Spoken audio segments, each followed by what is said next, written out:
Hello everyone, welcome to my channel Digidialect. I'm Tanushi Jain and today we are going to learn about K nearest neighbor learning.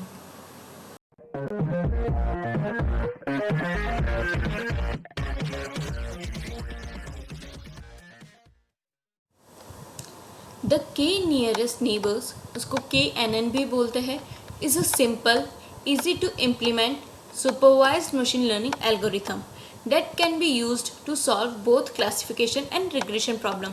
इस term को अपन break down करके समझते हैं कि क्या है. Supervised का मतलब क्या है, क्लासिफिकेशन का मतलब क्या है और रिग्रेशन का मतलब क्या है. सुपरवाइज्ड मशीन लर्निंग यानी कि एक कंप्यूटर है, उसको अपन एज अ चाइल्ड समझ लेते हैं कि उसको अभी कुछ नहीं आता, अपन उसको सिखाएंगे. तो अपन क्या सिखाएंगे, अपन उसको पिग पहचानना सिखाएंगे. तो अपन उसको जब भी पिग की पिक्चर दिखाते ना तो अपन शाउट करते हैं पिग. और अगर अपन उसको कोई भी डॉग, कैट या कुछ दूसरे एनिमल की पिक्स बताते हैं तो अपन उसको बोलते हैं नो. फिर अपन ने उसको ऐसे ट्रेन करा, फिर बाद में अपन उसको टेस्ट करते हैं. तो जब मैंने उसको बाद में एक्चुअल में पिक्चर्स दिखाई तो मतलब आंसर्स देता था पिग या नो ऐसे कुछ करके, यानी अपन ने उसको क्या करा, सुपरवाइज करके ट्रेन करा है. फिर क्लासिफिकेशन का मतलब क्या होता है, मैं एक डेटा सेट बनाती हूँ, उसमें मैं क्या करती हूँ, कुछ लोगों के अंदर मतलब मैंने ना देखा या अपन ने कुछ स्टडी करी कुछ लोगों पे कि लोग पाइनएप्पल ज़्यादा प्रेफर करते हैं पिज़्ज़ा से. तो जो लोग पाइनएप्पल ज़्यादा प्रेफर करते हैं पिज़्ज़ा से वो आंसर यस देते हैं. हर एक मतलब अलग अलग एज ग्रुप पे अपन ने ये स्टडी करी, तो बहुत से यस देते और बहुत से नो देते. तो यस को अपन कैसे लिख सकते हैं 1 और नो को किस में लिख सकते हैं 0. तो इसका नॉर्मली आंसर किस में होता है 1 और 0, सिर्फ इन्हीं में आंसर होता था. वो एक तरीके से क्या हो गया क्लासिफिकेशन टाइप. रिग्रेशन में क्या होता है, एक हाइट का डेटा है और उसी के जस्ट पास में वेट का. हर इंसान की हाइट अलग अलग होती है और यहाँ पे जो हाइट होती थी ना वो डेसिमल में भी आते थे नंबर्स 165.5 या समथिंग कुछ ऐसा. तो यहाँ पे क्या हो रहा है, रिग्रेशन के अंदर एक इंडिपेंडेंट होता है और एक डिपेंडेंट. हाइट जो है ना वो अपना इंडिपेंडेंट वेरिएबल है, लेकिन वेट क्या है, डिपेंडेंट है. डिपेंडेंट कैसे, वेट हाइट पे डिपेंड करता है. अपन नॉर्मली यही कहते हैं ना कि फॉर एग्जांपल इसकी हाइट इतनी है 5 फीट, तो इसका वेट समथिंग कुछ 60 kg या कुछ ऐसा होगा. मतलब हाइट वेट क्या कर रहा है, हाइट पे डिपेंड कर रहा है. अब के नियरेस्ट नेबर्स क्या होता है कि इसमें क्या होता है, अपन अज्यूम करके चलते हैं कि जो सिमिलर थिंग्स है ना वो एक दूसरे के पास होगी, यानी जो सिमिलर चीज़ें हैं वो एक दूसरे के पास होगी.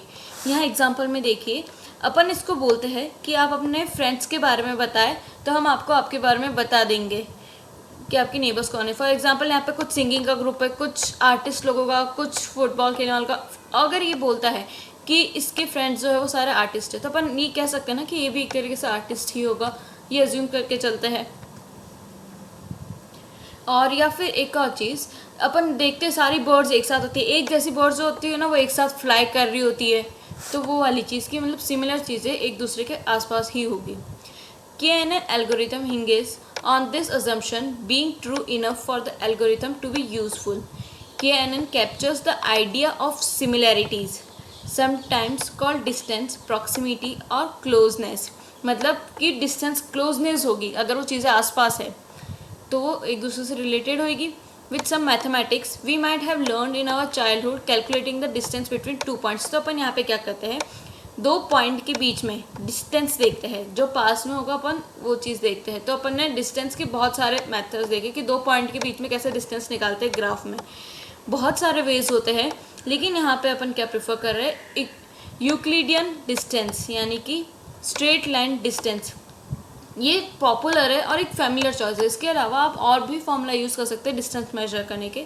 उसका फॉर्मूला या तो ऐसे है और ऐसे भी लिख सकते हैं, यानी 2 पॉइंट्स P से Q के बीच में या Q से P के बीच में डिस्टेंस कैसे कैलकुलेट करेगा. या फिर जो एट्रीब्यूट्स है अपना, यानी A एट्रीब्यूट का XI value, okay, R attribute R के लिए जो वैल्यू है इंस्टेंस की वो चीज़. तो 2 वैल्यूज़ के बीच में R एट्रीब्यूट, जो R है एट्रीब्यूट, उसका इंस्टेंसेस के बीच में अपन ने कैलकुलेट करा है. 2 वैल्यूज़ के बीच में अपन डिस्टेंस कैलकुलेट कर रहे हैं. तो KNN एल्गोरिथम क्या करता है, लोड द डेटा, पहले डेटा सारा ले ले, फिर initialise K to a chosen number of neighbours. K जो है उसको अपन इनिशियलाइज करेंगे to choose a number of neighbours. यानी फॉर एग्जाम्पल ये अपना डेटा है, ठीक है, तो अपन को उसके आसपास कितने वैल्यूज़ चाहिए, मतलब अपन कैसे कंपेयर करेंगे। फॉर एग्जाम्पल के मैंने 3 दे दिया, तो उसके आसपास अपन 3 नियरेस्ट वैल्यूज़ देखेंगे और फिर उस पर डिसाइड करेंगे। तो अपन क्या करेंगे, for each example calculate distance between the query example and the current. ये जो पॉइंट है ना जिसके लिए अपन को कैलकुलेट करना है वो होता है क्वेरी, और उसके आसपास के जो पॉइंट्स होते हैं ना बहुत सारे, वो होता है current. At the distance and the index of the example to an ordered collection. फिर अपन उसको डिस्टेंस को एक तरह से सेट करेंगे और फिर जैसे अगर अपन ने K3 लिया है तो शुरू की जो 3 वैल्यूज़ होगी नियरेस्ट वो अपन सेलेक्ट करेंगे। Sort the ordered collection of distance and indices from the smallest to largest in ascending order by the distance. Pick the first k entries from the sorted collection. जो अपन ने k लिया है उसके according अपन first उतनी ही entry select करेंगे। फिर get the labels of the selected k entries. If regression return the mean of the k label. अगर regression है तो मीन, और अगर वो क्लासिफिकेशन है तो अपन मोड रिटर्न करेंगे। अब अपन चूज़ कैसे करेंगे राइट वैल्यू k की, कि k कितने लेना है। तो to select the k text right for your data we run the KNN algorithm several time. अपन बहुत सी बार अगर k को राइट चूज़ करने के लिए बहुत सी बार KNN एल्गोरिथम जो है वो रन करते हैं अलग अलग वैल्यूज से k की, और चूज़ करते k को।